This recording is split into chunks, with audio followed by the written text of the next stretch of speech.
My life, I would say, I am very grateful that my life before I was a believer, I was surrounded by a lot of really good things. My parents were fairly in the equation for most of the time, and my mom was very loving.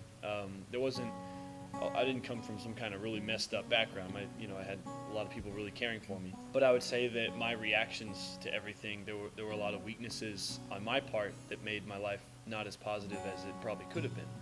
There was just a lot. I remember having a lot of contempt for others that wasn't always deserved, and I remember really not always feeling like there was direction in my life, even in things that I was really passionate about, even in things that I would focus on.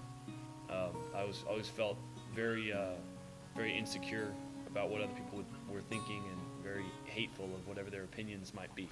Well, basically, I found myself more and more, being judgmental of others, separating myself.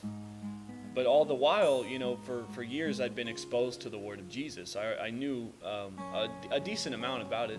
What I began to realize was that if God is not real, if the Word of Jesus is not correct, then basically that's all that we have is hatred. That's all that we have is pleasure, things like that.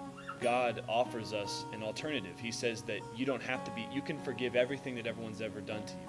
You can forgive all of the trespasses. You don't have to strive for these meaningless things to just one-up somebody else. To me, a sin is any time that you turn away from God for the sake of your own whatever. I know that I'm a sinner because anytime that I try to avoid sin by myself, without the guidance of God, without prayer, without reading the Bible, I know that I'll fall right back into it.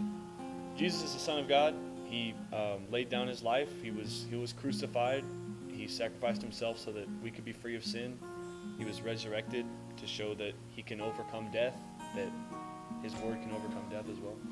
Baptism is the symbolic ritual that means that you are dying in the water. The sinner self, the animal self, is dying, and you're being reborn in the name of Christ to be an agent of God's will.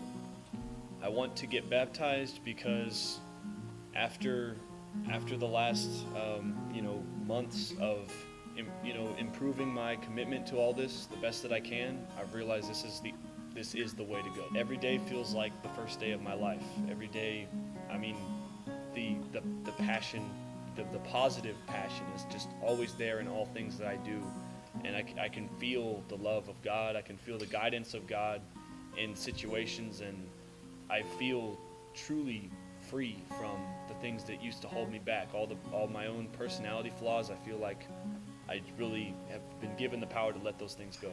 My name's Chris, and I'm getting baptized.